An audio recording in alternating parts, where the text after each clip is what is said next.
Hello everyone, and welcome to the Undisputed Heavyweight Champion of the World show made for the fans by a fan. I am your host as always, Richard Tiemann. This is The Fan Show.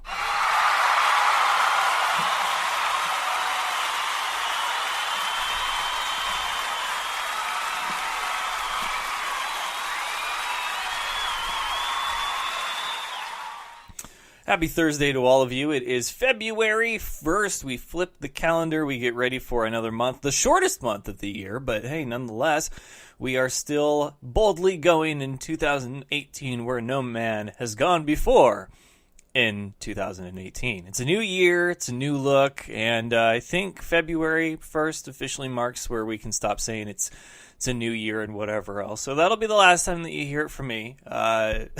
As far as to the best of my control and ability. But with February means that, with the beginning of February means that we are officially in the home stretch, only a few days, a few sleeps away from Super Bowl 52. The Super Bowl always happens the first weekend of February. And, you know, I think it's been well done the last several years, ever since they decided to have the Pro Bowl happen before the Super Bowl. It used to be after, my God. If you really wanted to talk about somebody not wanting to go play another game, it's right after the Super Bowl, after somebody had to win and somebody had to lose. So since they started doing the Pro Bowl before, they had that nice break in between. You get a week for them to build up, to do storylines, to do media and all that. And I mean, it's technically 2 weeks, but this week, the week after the Pro Bowl, is the big week, right? Everybody gets there, everybody's checked in. We talked to Colleen Wolfe last night, in case you missed it. That was a great conversation with her. Short, sweet, and to the point, just like she is. She is a Philadelphia native. She said there's no chance that Philadelphia is going to be left standing after the Super Bowl this year, win or lose, or apocalypse. But it was great to talk to her about it. I think for me, it's going to be one. I mean, it's the Super Bowl. I'm going to watch, right? And everybody will have their own respective parties and whatnot, but I felt different about this Super Bowl than I have in previous Super Bowls. I mean, obviously, as a 49ers fan, there was the heartbreak and the heartache that was Super Bowl, where we lost to the Ravens, and that was hard to deal with just because really wanted that one. It did. It really did. For the guys like Vernon Davis, Patrick Willis, Frank Gore, Justin Smith, Joe Staley, all those guys deserve that win so much. But instead it went to Flacco and Ray Lewis. And I'm not taking away anything from Ray Lewis, but there's very much two sides to the Ray Lewis coin. You either love him or you hate him. And there's a lot that goes into that love or hate because of things that have happened to him in the past that are still unclear. So whatever the case may be, he is one of the people that are the finalists for the Pro Football Hall of Fame. Of course, a lot of people looking at the wide receiver position, Randy Moss and Terrell Owens. Terrell Owens, I believe it's his third year on the ballot. Randy Moss, his first year on the ballot. Now, history would say that wide receivers, a lot of them have to wait their turn. Chris Carter had to wait forever despite having great numbers, and Terrell Owens has had to wait despite having great numbers. Randy Moss, though, like if you make him wait and if you get Owens in before him, now you're going to have people going, well, there's no way that Owens was better than Moss. And I don't know if there's a no way to that argument. I think depending on how you look at it, either one could be better than the other. But I do think, like I said all of last year, that it would be hilarious and really poetic justice to have them both inducted the same year. Because two guys at the most diva-esque position in all of sports, and they both get in at the same time. T.O. better get in this year, because the fact that he's not in already is a travesty. But Terrell Owens, phenomenal wide receiver, a journeyman wide receiver at that. But it's like, so Josh McCown, who's a quarterback, has played for so many different teams. T.O. played for so many different teams, but he was like the number one receiver on every one of those teams. Like he was I don't know how he got passed around so much. Obviously, Brandon Marshall looks to be like T.O. 2.0. But if you want to look at the quarterback position, if Alex Smith were to play for 2 more teams, I'd say he's probably right up there with the T.O. of of quarterbacks, pending if he never wins a Super Bowl. I think Alex Smith will win a Super Bowl. I think he'll win one with the Redskins, to be honest. Or maybe the team after that. Alex Smith is good. I don't care who you are. Pat Mahomes, you can have him. Don't want him. It is Thursday, and with that comes Throwback Thursday, and I did make a lovely tweet earlier today. I'll go ahead and share that with you because, I'm the kind of person that when it comes to my team, I'm eternally optimistic, but not in the stupid fan kind of way. I'm just like, let's let this thing play out before we make knee-jerk reactions and rash decisions and judgments. Now, I hated the Chip Kelly hiring, and I was very, very boisterous about that. I would make constant statements that this is the wrong hire for this team. This is the wrong hire at this point. I thought Tom Sula could have gotten another year. I mean, Tom Sula went 5-11. Chip Kelly went 2-14. People say, well, Chip Kelly didn't have as good a talent. No. Stop it. Just stop it, okay? Chip Kelly went and got hired in Philadelphia, took that team straight to the postseason in his first year, and then got progressively worse. Why? Because the rest of the NFL figured out his system, a system that only works at the college level. So you can have your little argument of, well, he didn't have as good a talent as Tom Sula. If he's the better coach, that shouldn't matter, should it? I mean, let's be real here. Jim Tom Sula, promoted from within, the linebackers coach, versus Chip Kelly, Oregon State phenom, and offensive revolutionary. Straight out of Philly. Yeah, okay. Yeah, I'll buy that whole no talent thing, or better talent than the... Sorry, I don't. But oh man, it still makes me laugh. So I am, like I said, a very optimistic person, and so I will try to see the best I can, out of a lot of things.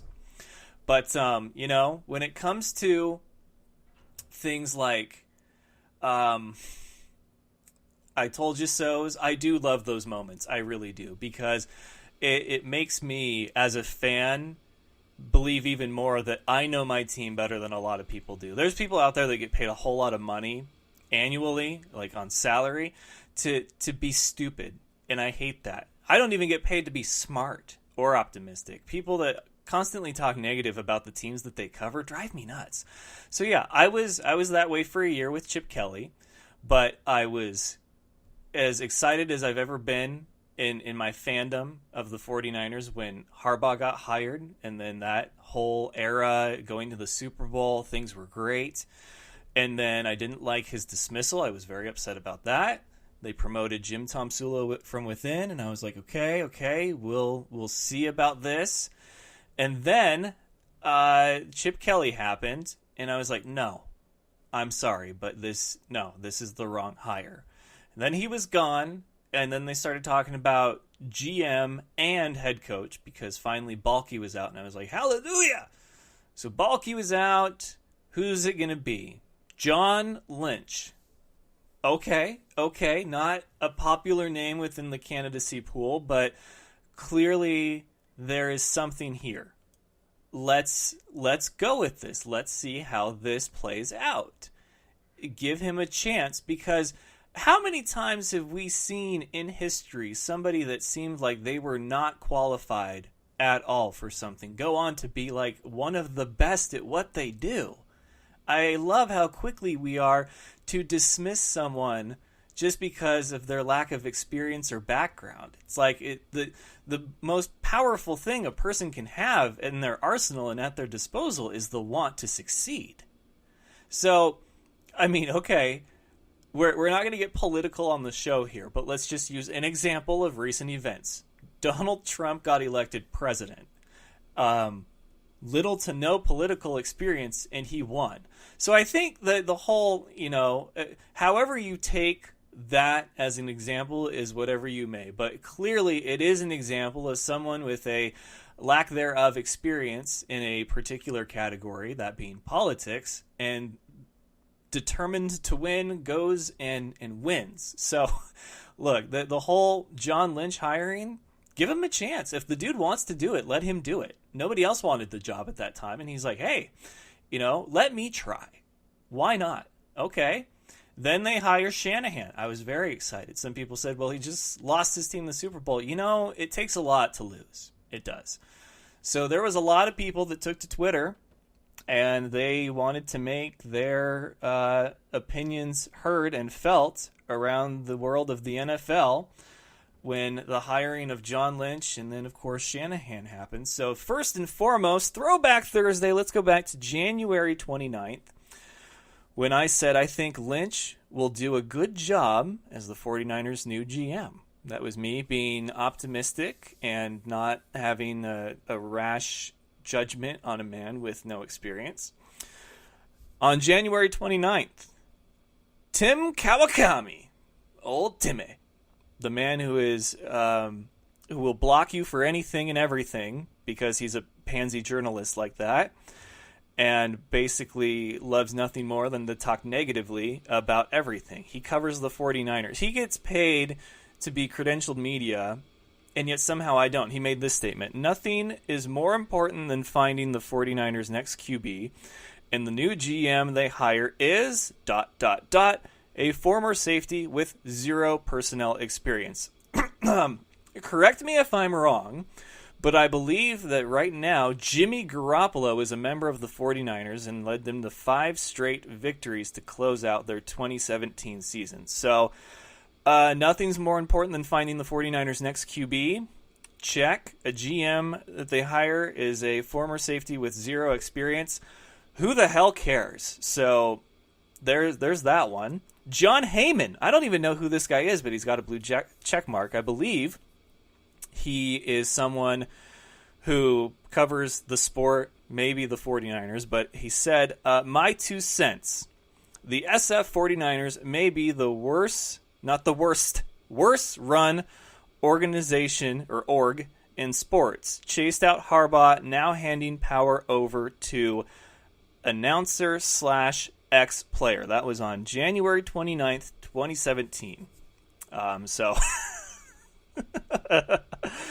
Another thing I said on January 29th was the more I see negative comments about the Lynch hiring, especially from those who have been constantly negative, the more I get excited. Because it's true. The more someone talks negatively about something, the more excited I get because they're usually wrong. Last thing that I said was on February 9th, so this was coming up, this was after the Super Bowl, this was when the hiring was made. Lynch and Kyle Shanahan are going to surprise a lot of people. Turn it around 2017, # nowhere to go but up. Last one was Tracy Sandler, the 49ers fangirl, who I've never really agreed with a whole lot. Quoted saying in a tweet on January 29th, all I can say is, oh Niners. Meaning that she probably didn't necessarily agree a whole lot with the decision to hire John Lynch either. So there you have it. My Throwback Thursday, my sucks to be you, because I was the person that said, I think this will work. I think we should give this some time.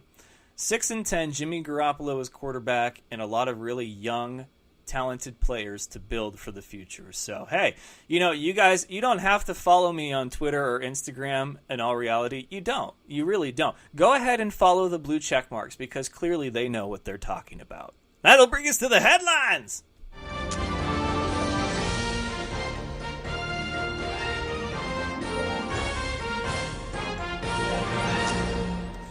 And the headlines are as follows: that Aaron Rodgers seemed puzzled by the departure of quarterback coach Alex Van Pelt. Quote, I thought that was an interesting change. Really, without consulting me, there's a close connection between a quarterback and his coach. And that was a tweet from Rob Demovsky. I agree. That's got to be a very close relationship between those two. Update from the Steelers. Linebacker Ryan Shazier was released from the UPMC Rehabilitation Institute on Thursday, so that is great news for the Steelers. And Ryan, speedy recovery, sir. Don't forget, the Two Bills airs tonight at 9 Eastern on ESPN. I believe you'll get to see a preview of what was to come for the Patriots in that dynasty in the early 2000s. The NFL has changed its post-game Super Bowl security procedures to ensure that no more jerseys or other items are stolen. Well, that's good, right? Chris Long was named a recipient of the 2018 Byron Whizzer White Community MVP Award in recognition of the NFL Players Association will donate $100,000 to Chris Long's foundation. So that, I mean, look, we got the Super Bowl this weekend. That is really going to do it for the headlines, other than our final predictions, which we will make. I'm very excited about the Super Bowl and our predictions, but we do have another Super Bowl to predict. And the voting is still currently going. It's in its final stretches right now. Round 3 of the Super Bowl of all things rock and roll. The sexy 16, as I've come to call them, because it's not the sweet 16. There's nothing sweet about these guys. They are all sexual beings. So with about an hour left of voting, go to @Fan Show Official. It's my pinned tweet. There's a thread. Cast your vote. Right now we have Metallica against the Foo Fighters. Foo Fighters are going to need to mount one hell of a comeback in the next hour if they're going to advance. Fun fact, you may have saw my tweet today, but I'll just go ahead and remind you that this could be the second year in a row that Metallica has eliminated the Foo Fighters in this round of the tournament, which would be the second time in a row that the Foo Fighters have not made the Final Four, because every year prior to last they had. But despite Metallica beating the Foo Fighters last year, and if they are to beat them this year, the Foo Fighters are still a 3-time champion, and Metallica has yet to win and be crowned the winner of the Super Bowl of all things rock and roll. So that'll be an interesting matchup to see play out. Pearl Jam and Nirvana right now. This one is close but not too close. And that does it for the rock category. So we will have the Hateful Eight starting later on after the show, going into tomorrow, and then of course the Final Four and the championship Saturday. The winner will be crowned Super Bowl Sunday. For the classic rock category, we have Pearl Jam going up against Nirvana, a number 3 seed and a number 2 seed, and Metallica, Foo Fighters. Or I'm sorry, this is the rock category. So, okay, we're just going to take this from the top again because I got myself all my wires crossed. So in the rock category, number 1 seed Metallica is taking on number 4 Foo Fighters. The other spot in the rock category right now is Pearl Jam, a number 3 seed, and Nirvana, a number 2. Then for the classic rock category, number 8 seed Def Leppard taking on number 4 seed Queen. So the number 1 seed has been eliminated. That was Rush. They got upset by Def Leppard yesterday. So Rush, I believe, would be the highest seed or the lowest seed, anyway, would be the biggest upset, the longest shot to win the Super Bowl of all things rock and roll. Number 3 AC/DC is taking on number 2 Led Zeppelin right now. That is an extremely close vote. AC/DC eked out a win yesterday in an extremely close vote against Guns N' Roses. Pop punk category, Green Day taking on The Offspring, a number 1 and a number 4. Fall Out Boy against Blink-182, a number 3 and a number 2. And then we have, in the alternative rock category, number 1 Weezer and number 4 Jimmy Eat World. And then finally, number 6 The Killers and number 2 Sublime. So if Def Leppard were to get eliminated and the Killers won, the Killers would be the lowest seed that could possibly do this. Otherwise, the rest would make total sense. We haven't had a lot of upsets, but there's been a few. So that'll do it. Go vote, please, @FanShowOfficial on Twitter. Vote for the Super Bowl of all things rock and roll. You got about an hour left to get your votes in. And we don't want any ties in this, so let's do it. So that'll bring us to the portion of the show where it is a commercial break. And we'll go ahead and bring on our guest of the evening, Shayne Merriman. So we will be right back with more of the Fan Show after this. This is The Sheet. Gets me all revved up. My face is now red. My ears are just freaking boiling. He's so raw. He's so raw that Sky hates him. Yeah, he had 51 touchdowns, 4,900 total yards. I know y'all like that, but I got to run. And only in Alabama that could happen, I have to say. They're so good, man. They would win the Big Ten if they were in the Big Ten. You could be doing something vision-based in front of you and reach down and grab a handful of insane goodness. Give it to him. Kudos. I'm clapping like a golfer. Very good, Johnny. I'm proud of you. Wow. You guys agree on something again? I'm very impressed. You ever had a bad week? You know, just you walk outside, step in a puddle, like right when you walk outside. I mean, how does a puddle right outside your house? Or you stand on the curb and somebody drives by and splashes water up on you? Or it's just raining on you, not anyone else? I will tell you, before you go any further, I cannot hear Chad when he speaks. Good. Here, listen to the sheet, man. I don't really know what we're doing. Every Saturday morning, 8 to 10 a.m. right here on WBLZ Sports. Whether it be your industrial, commercial, or residential needs, Gen Service is the electrical contractor for you. The Gen Service team has the expertise, commitment, and educational years to help you solve all your electrical concerns. They have you in their best interest with helpful suggestions to accommodate your every want. Give them a call, no matter the size of the job, at 740-438-7173. Mention WBLZ Sports, and you'll get a discount. That's Gen Service, 740-438-7173. This is Nick Ciccarelli, the mad scientist of sports. Join me and Dr. D, Derek Jones, live every Saturday night, 10 p.m. Eastern Time, 7 p.m. Pacific, for the Mad Scientist Sports Lab.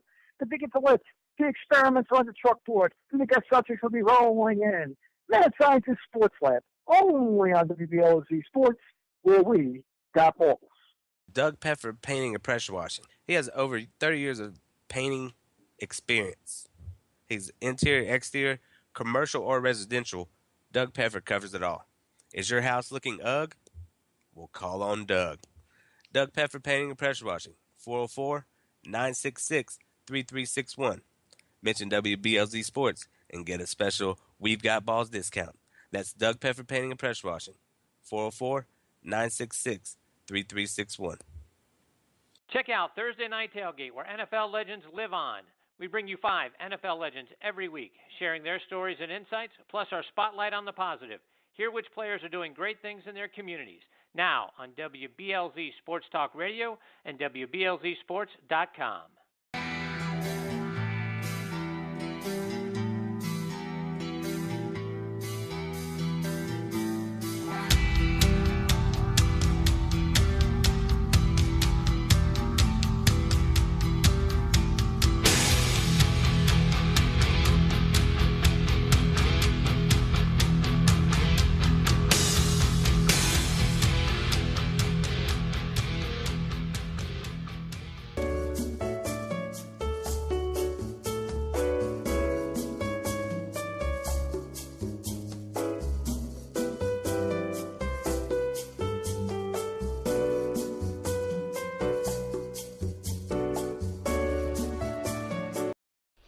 All right, ladies and gentlemen, I am back and straight from the Wrestlaholic podcast is co-host Shayne Merriman. How you doing, Shayne?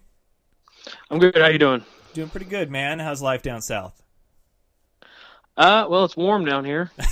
That's a plus. It's always an important thing in January, February, when everybody's pretty much done with their snow fix after the holidays and they're ready for it to start warming up again. So, yeah, I'm a little jealous. Yeah, snow's not really a heard of thing down here in Florida. Well, last time we talked to you was just last week for the roundtable for the Royal Rumble, and of course we had the Royal Rumble and talked a little bit about it Tuesday. But have you guys had a chance to record your new episode yet? We are actually recording later on tonight to do that Royal Rumble review episode. And what's some of the little snippets we can expect to hear from as far as you guys and your opinion on the Royal Rumble overall? Well, I know Brendan, my co-host, I know he has a pretty big fantasy book going on between Ronda and Asuka. And then aside from that, We're going to have Zach on. He's got some ideas for Shinsuke and AJ. And then, of course, we've got the results of the punishment voting for the person that lost the predictions. So let me get your opinion on something then, because I watched Raw and SmackDown, and because the shows after a pay-per-view are so important for what you can expect them to kind of build on, and I feel like there was a lot that was sort of still left up in the air. One, I love that the two winners of the Royal Rumble, Asuka and Shinsuke, are terrible on the microphone, and I wish they had managers to speak for them. I really do, because so much of what lies in the build-up to WrestleMania is the ability to do those promos. However, when you look at the situation you have on SmackDown, you have a face versus a face as of right now, and I wanted to know if you thought that was something that they're going to stick with and have this match, because the match itself, Shinsuke versus AJ, you're already selling tickets to WrestleMania that you haven't already sold, and so pretty much the WWE has this match that all they have to do is build around and not screw it up. But it's the WWE and it's the main roster, so they're probably going to screw it up. So what do you think we can expect from this? They were in a tag team match on SmackDown against Kevin Owens and Sami Zayn, which what happens with those two seems to be one of the up-in-the-air things that I mentioned. Daniel Bryan and Shane McMahon, that seems to have kind of died down. Maybe they're just taking a break for a week or two or whatever, but here we have one match confirmed, Shinsuke and AJ, and they're both faces. What do you think on this one?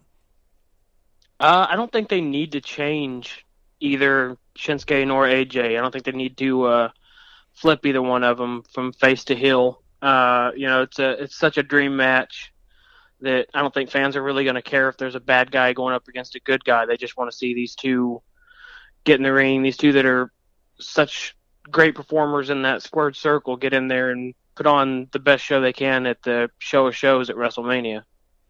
Yeah, and I was trying to remember the last time that I saw either on a pay-per-view or on WrestleMania of all things of a face versus face, and I honestly, like for a title, and I honestly couldn't recall a time, because Cena, whenever he's in the title, although he's a face, he's usually always been the one that the fans didn't want to win, so that was kind of an easy decision for the fans. But I mean, really, you go back and all the great title matches have been like long-standing rivalries. This will not be one of those situations. Now, of course, this has been the first time in a while that they've had not one but two championships being defended and competed for in a big pay-per-view like WrestleMania. But I just have to wonder if they're going to focus more on like the heel and face thing when it comes to the Raw side of things.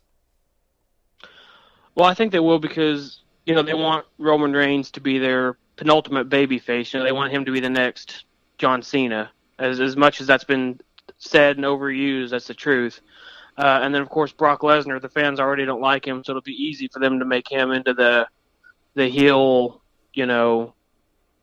outsider UFC guy, even though he was WWE born and bred. But still, it'll be easy for them to turn the fans on Brock Lesnar, and even though it's going to be impossible to get him to be happy about a Roman Reigns win at WrestleMania again. Yeah, and, I was thinking about that, because I was just like, okay, so why don't I like Roman Reigns? And I think a lot of it is just that he hasn't done anything to really set himself apart from the rest. With Cena, he was the doctor of thugonomics and then turned into the whole hustle, loyalty, and respect thing. And even though you felt like he was being forced down your throat in every title match, it was still one of those things where he had a very likable character because he was very good at what he did, especially on the microphone, and then he was a hard worker in the ring.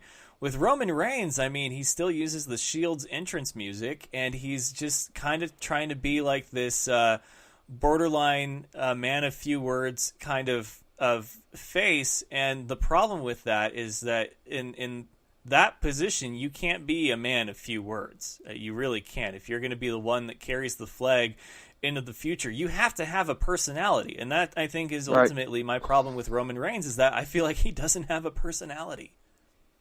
Yeah, well, if we looked at, all the major baby faces over the years, we had, Hulk Hogan, he was decent on the mic, The Rock, Stone Cold, Shawn Michaels, John Cena, Ric Flair, all these guys could cut great promos when you need them to. CM Punk was great at promos. Yeah. And, Roman Reigns, that's the one thing. And I'm not saying he's horrible at promos, because he's not. If he gets in there with the right person and he can feed off of him, he can actually put out a pretty decent promo.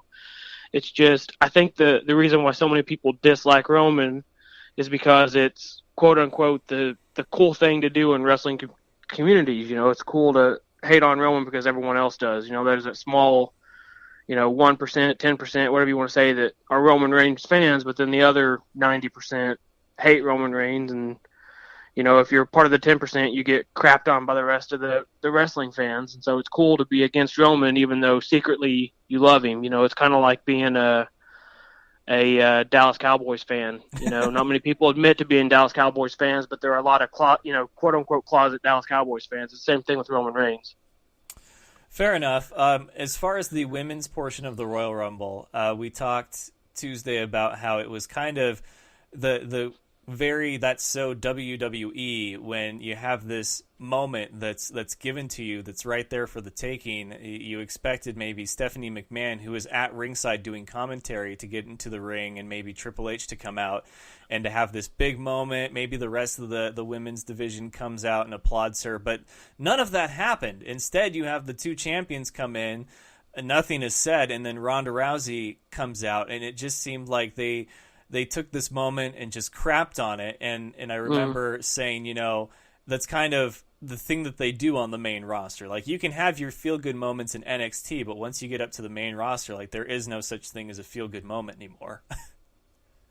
Yeah, it was all very weird to watch, because, like you said, Charlotte and Alexa Bliss got in the ring after the match, and then I think it was Renee Young got in the ring and asked Asuka who she was going to go up against, and then tension built, and everyone was on the edge of their seat waiting to see who she was going to say, and then Ronda Rousey's music hit, and the place for a second, like, her music hit, and if you go back and watch it, the place for a second kind of went dead, and then they realized who it was, and they got excited.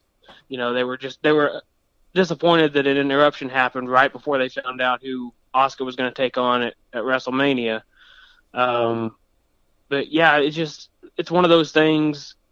Like you said, WWE's gotten into the habit of giving you something big and then having you, kind of, like you said, kind of crap on it. And they've just recently started to do that, and I'm not really sure why, but it's something that is disappointing as a fan to sit there and, you feel good for someone, but then in the back of your mind, you're like, all right, how much longer are they going to get to enjoy this before they get crapped on, Yeah, it's the reason we all tune in. We have so much hope that WWE will have maybe learned something from us fans, and then they continue to disappoint us. But we tune in each and every week to think maybe they got it this time, and then they don't. But it's a never-ending vicious cycle. So we have one match for WrestleMania, the rest to be determined. Asuka, like I said, I don't know if she actually does speak very much English, but between her and Shinsuke, it's going to be very interesting to see how they do promos between now and Mania, because they've got two pay-per-views, one for each brand, and then finally WrestleMania. So there's a lot of ground to cover, and there's so much that's up in the air right now. I'm not sure what's going to be going on with Nia Jax or the women's division on SmackDown. I mean, if you're WWE, did you really bring Ronda back to put her on SmackDown? That doesn't seem like a very Vince move to do that. Right. I could honestly see WWE doing a Asuka versus Ronda Rousey match at WrestleMania, not for a title, just for just WWE's best striker versus UFC's best striker kind of thing, build it like that. I think it would be a mistake if they did it that way. I think that Asuka should get a title shot. I don't think Ronda should, but I think Asuka should get a title shot. I think Asuka's probably going to go after the Raw champion, and if she does, I think they need to change champions. Nothing against Alexa Bliss, but they need someone who can cut a good babyface promo, and the people on the Raw roster that can do that are Sasha Banks and Bailey sometimes, but not really. So Sasha Banks is the best option. But yeah, I mean that's the only way. If I was booking this, I would switch the belt to Sasha Banks and maybe do Ronda versus Charlotte at WrestleMania and then change her to Raw right after the draft. Or they could keep them both on separate shows and have like a Survivor Series clash between the two next year at Survivor Series, champion versus champion. I don't know. But I would definitely take the belt off of Alexa Bliss if I was going to have Asuka go after the Raw champion. I don't know. She's been so good as champion, though, and that's why she's held it for so long, that maybe they can build it that, her versus Asuka. But I understand what you're saying. It'll be very interesting to see how it plays out in the next couple of months here. So that brings us to NFL, which is about to wrap up this weekend with the Super Bowl 52, Eagles and Patriots.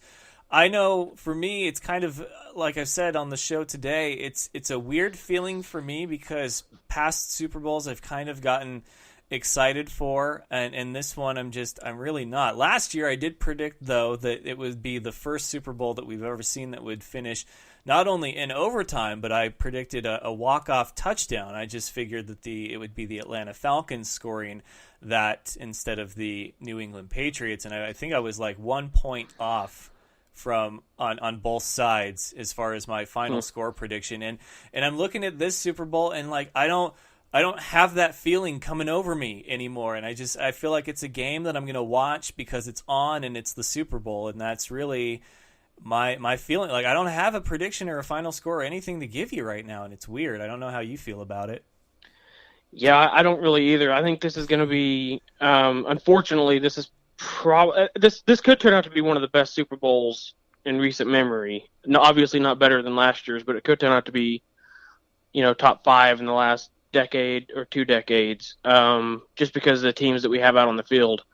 But it also could be a game that we watch and we watch more for the ads and the halftime show with the game in between instead of, unless you're a Patriots or an Eagles fan, just because it could be a blowout either way.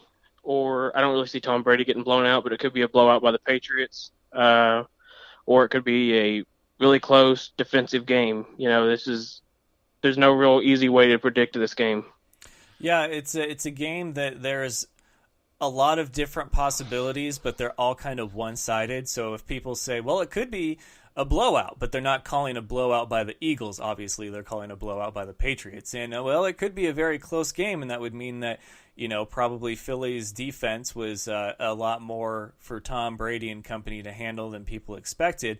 But you don't hear a lot of, we're going to see an offensive clinic by both Tom Brady and Nick Foles. You're not going to hear that be the narrative, and you're not going to hear that the Eagles have a good chance to blow out the Patriots. So it's there's a few possibilities, but a lot of them are very much one-way streets. And I think for a lot of people that the less possibilities you have for an outcome of a Super Bowl, kind of the less interest that you can draw towards it. And that's really where I am right now. Now, I'm a person who Philly, they've been there. This is they've been there to the Super Bowl, but they have not won a Super Bowl. So naturally, my underdog feeling and warm soft spot for the never have I ever is in full effect right now. So I'd like to see the Eagles win, but I'm not one to go out and place a large amount of money on them getting what is probably be an upset if the Eagles were to win over the Patriots. Yeah. I was talking with a couple of my friends about this earlier, and I told them that this game very easily could come down to a one turnover costs that team the game, style of game. And I told them that I don't see Tom Brady throwing an interception. I think if the Patriots turn it over, it's going to be a fumble by their running backs. And then the exact opposite thing for the Eagles. I don't really think, a Jay Ajayi or Blunt are going to fumble the football, but I could see Nick Foles tossing an interception that could end up costing the Eagles the game. I think it could be a one touchdown or a field goal game, and that interception could be, or turnover could be what ends up costing that team the game. Is there anyone harder to like in the world of sports than Bill Belichick? I mean, Popovich gives him a run for his money, but not really. It's a close race, but I think Belichick wins it. I wonder if we put up a poll, who's harder to like in the world of sports and entertainment, Roman Reigns or Bill Belichick, how that one would play out. I would probably Bill. Bill would probably end up winning. Not in a landslide, it'd be close, but probably Bill. So do you have a pick in this one, or are you just watching because it'll be on and it's the Super Bowl? I mean, I'm a lot like you. The underdog in me wants, the Eagles to win. I think if the Eagles had Carson Wentz, this would be a lot different game. We'd be talking about it a whole lot differently. And that's nothing against Nick Foles. Carson is just the more talently athletic, guy. But Nick is very serviceable. He's a very good quarterback. We saw him when he started in Philly under Andy Reid. He went to the Pro Bowl, so he's definitely not a bad QB, and they have good wide receivers, and they're a solid team. It'll just come down to Nick Foles' play. So, like I said, an interception either way, and this game could be completely different for either team, but I think Tom Brady's experience edges out Nick Foles and the Eagles by just a few points. Yeah, it's like I said, it's one that you kind of will tune into expecting a certain outcome, but it's the Super Bowl. You've come this far, you might as well watch it because it's the season finale, so to speak. But yeah, I mean, I'm not going to say that an upset wouldn't be nice or that it wouldn't be any less fun to see it go the other way.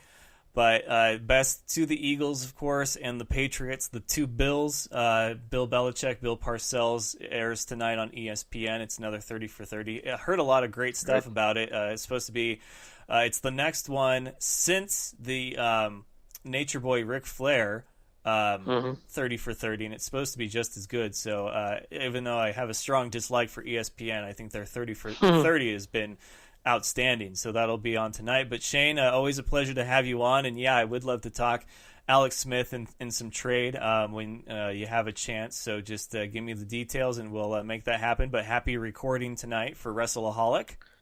Yeah, thank you. Thanks for having me on. Absolutely, man. You take care. Yep, you too. Once again, that was Shayne Merriman of Wrestlaholic, and we're going to take one more quick commercial break, close out this episode and this week on The Fan Show right after this. You're listening to The Fan Show, your home for all things football and nonsense. My special guest tonight, Farouk. Farouk, welcome. He's no expert, but here's the thing. Football and nonsense is what he brings. Sports talk with a twist. It's The Fan Show! Do you know him as Kevin from the League? It is none other than very funny Steve Ranazisi. 99% of the population doesn't know who I am, but the 1% do. They yell and scream inappropriate things at me in public. Kyle Ray. Kyle, welcome. And I was like, wow, I think we just saw the whole Super Bowl, Phyllis. It's like that scene in The Simpsons. Like, why rent the movie? I just saw the best part. Funny man Brad Williams. Yeah, I'm here. I flew in just for your podcast. I've heard about this podcast. I've heard it's fantastic. It's Mac and Farva, but they are my special guests tonight. Steve Lemmy, Kevin Heffernan. I was in Mexico for 10 weeks in a Speedo. Like, that was me going to work. I was putting on a Speedo. Farva is the most fun to play, and it was a blast to do that again, to do Farva again. So then the makeup artist had to put Vaseline on your body, right? Yeah. And then put the powdered sugar on top of that. Is your name really Richard Siemens? Listen live every Tuesday, Wednesday, and Thursday night on Spreaker.com or subscribe to the podcast on iTunes and SoundCloud. All right, we are back, and joining me to help put a bow on this last edition of the week before the Super Bowl and the first edition of February 2018, he is Leveland Rob. How you doing, Rob? I am doing wonderful, Richard. How the hell are you? I wish I was wonderful. I mean, things were good as far as January was officially the best month that the Fan Show has done ever as far as listenership-wise. Congratulations. Yeah, it was a big surprise because I didn't have anyone on kind of out of the ordinary. I didn't go anywhere, and there weren't any events that I covered. So the fact that people were just tuning in, that was really a good feeling there. You know what that should tell you? It should tell you that your core guests are great. That they are. They are fantastic people. I love them to death. But I just got done talking with Shayne about our Super Bowl predictions, which we don't have any.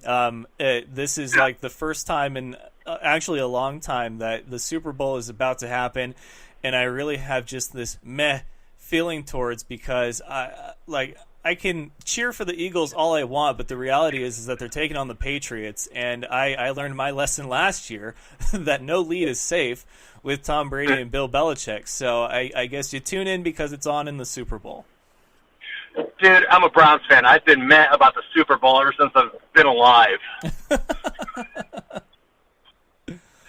Well, there is one Super Bowl that you can still get excited about. It's happening right now, and it's up to you guys, the fans. It is the 8th annual Super Bowl of all things rock and roll. We're in the Sexy 16, and we will have the Hateful 8 later tonight going into tomorrow. And I know that you have had some feelings about some of the matchups and the bands, which I love feedback. I love input. So by all means, hit me.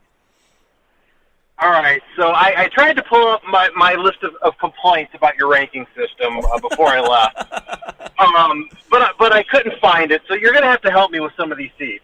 But I will start off by saying, and I get this is probably an age thing, because, and I'm not sure if you're aware of this or not, but I'm an old bastard, Richard. So what I consider to be good music and what you consider to be good music, while somewhat the same, there's probably going to be some differences. So the fact that the Beatles is a 12 seed is just an absolute travesty.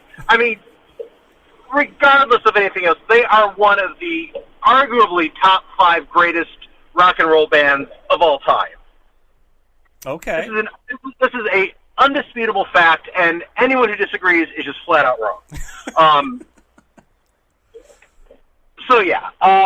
But no, in all seriousness, I'm busting your chops, of course, but. Yeah, that one definitely took me by surprise a little bit. So the thing about the seeding and the bands that go in is that I think it was year 4 of this that I finally broke them up into 4 different categories, being rock, classic rock, punk, pop punkish, and then alternative rock. Basically, alternative is everything that you can't definitively put into any of the other categories goes into that one.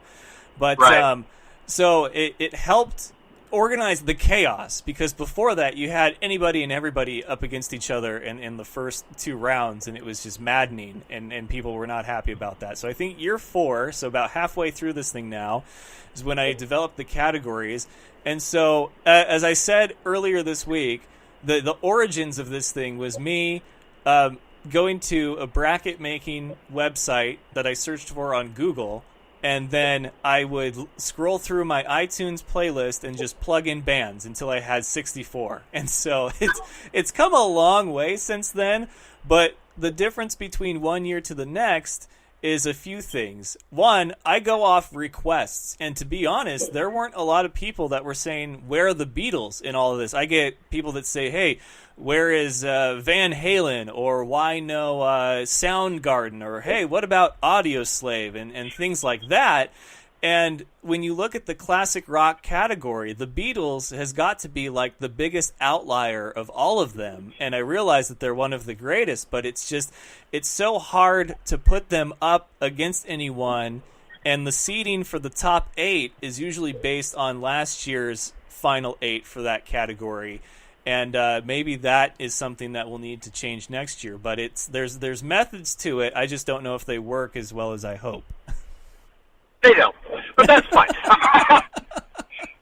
I kid, of course, my friend.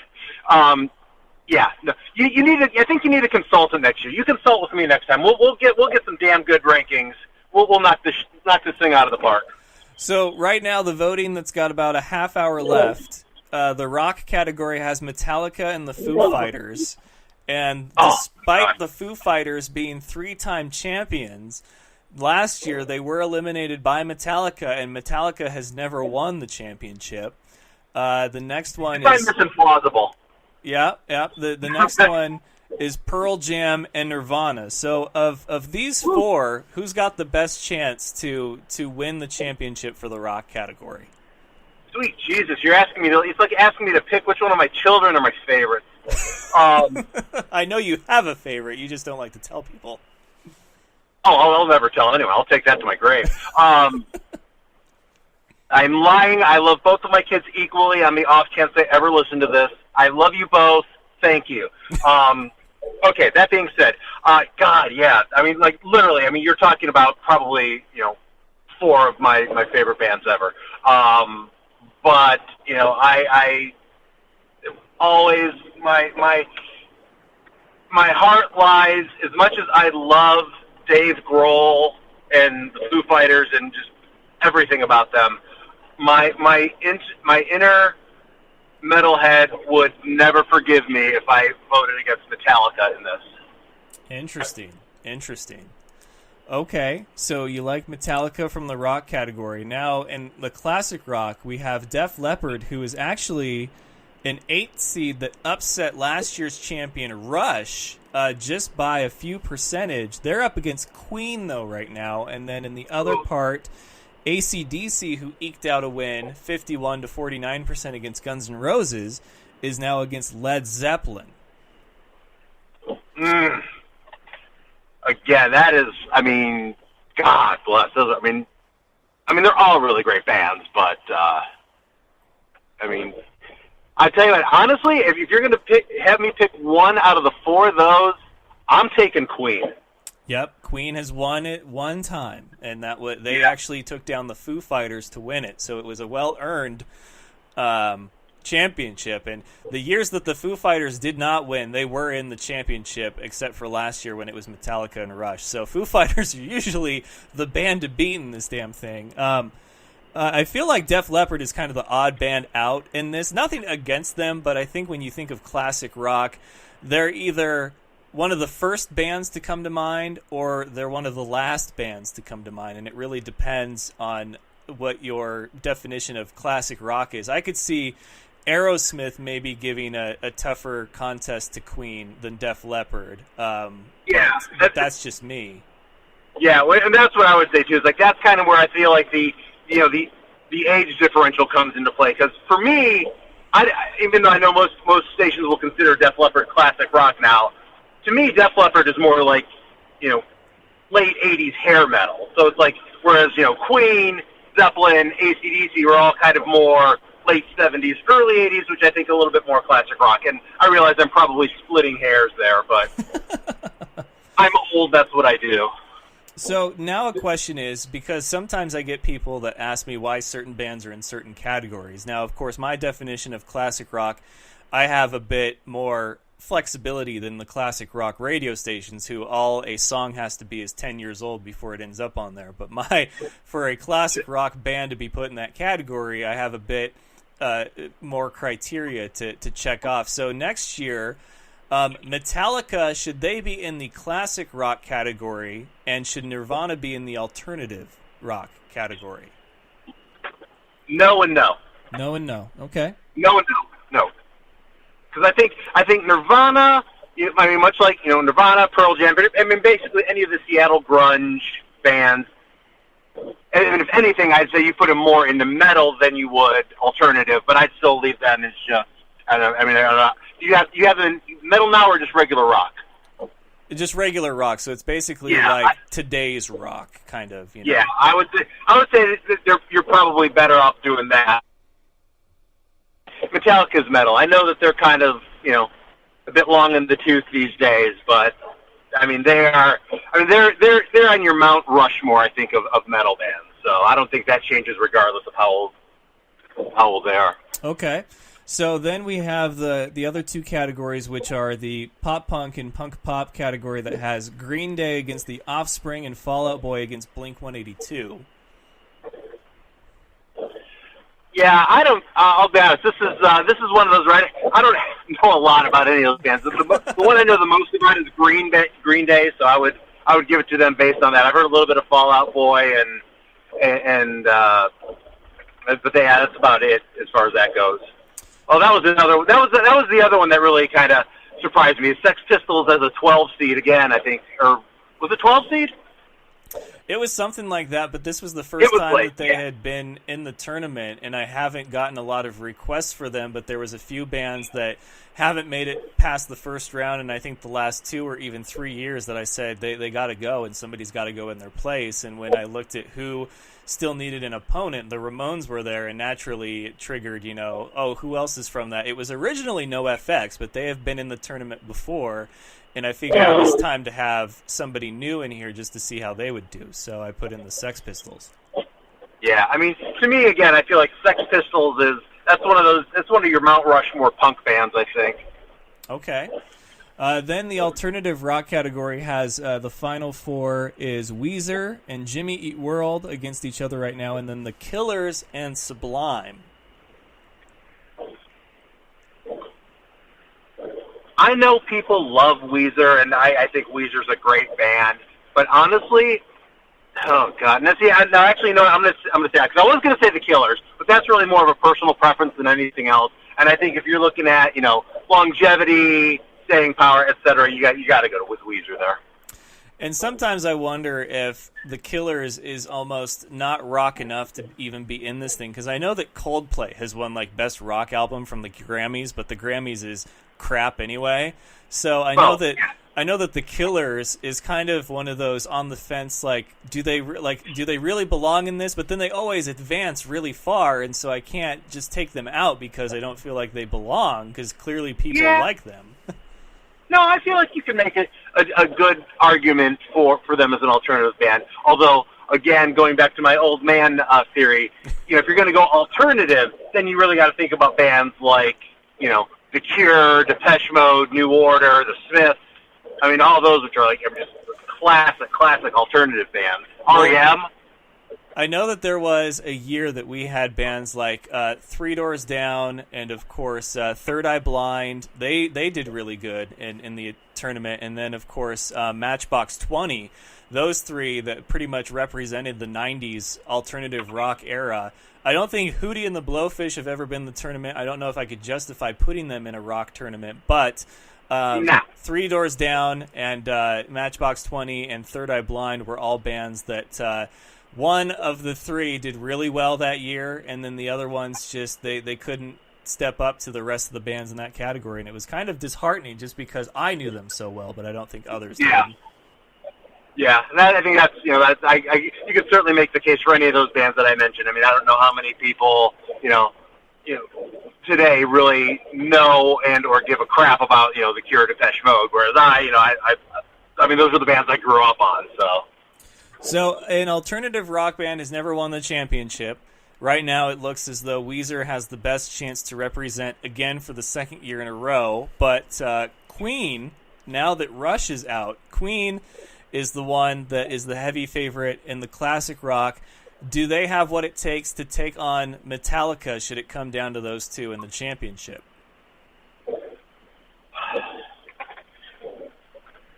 If you're voting strictly by popularity, depending on, the age range of who you have voting, probably not.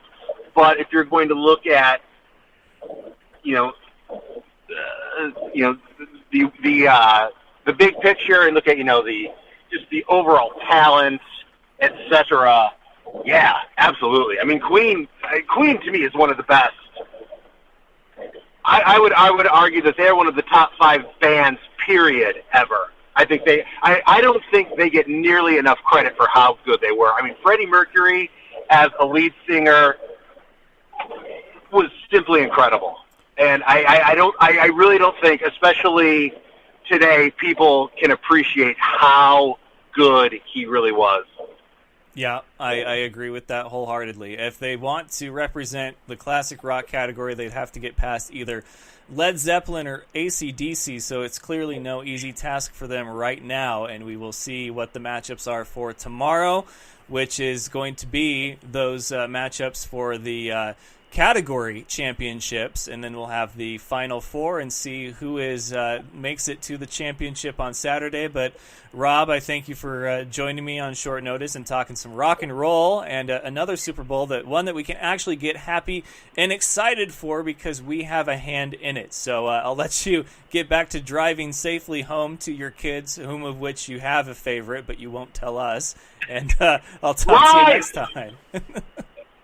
Talk to you later, my friend. Be good. All right, have a good night. You too. All right, that was Leveland Rob, and that is going to do it for us here on this Thursday edition of The Fan Show. Happy February, folks. And don't forget, next week we'll be back with all new episodes and all new guests. Well, I mean, maybe new guests, but anyway, we'll still have some great special guests. We'll recap the Super Bowl of all things rock and roll, and everything else that happened over the weekend. So don't forget, you can listen on demand in podcast form, iTunes, SoundCloud, and iHeartRadio. Catch replays on WBLZ Sports if you download that app every Wednesday, Thursday, and Friday at 5 Eastern, 2 Pacific. And then, of course, listen live, thefanshow.com or Spreaker.com. And you can follow us on social media at FanShowOfficial. Like us on Facebook, Facebook.com/FanShowOfficial. And follow along on the Instagram and Snapchat. Both are at The Fan Show. So tune in every Tuesday, Wednesday, and Thursday night at 7 Eastern, 4 Pacific. And until next time, best of luck to you and yours. Go Niners, and remember, it's all fun and games until you butt fumble. Good night. Do you remember the time that Mark Sanchez ran into his player's butt? That was funny sports. Thank you for having me on the show, man. I love The Fan Show.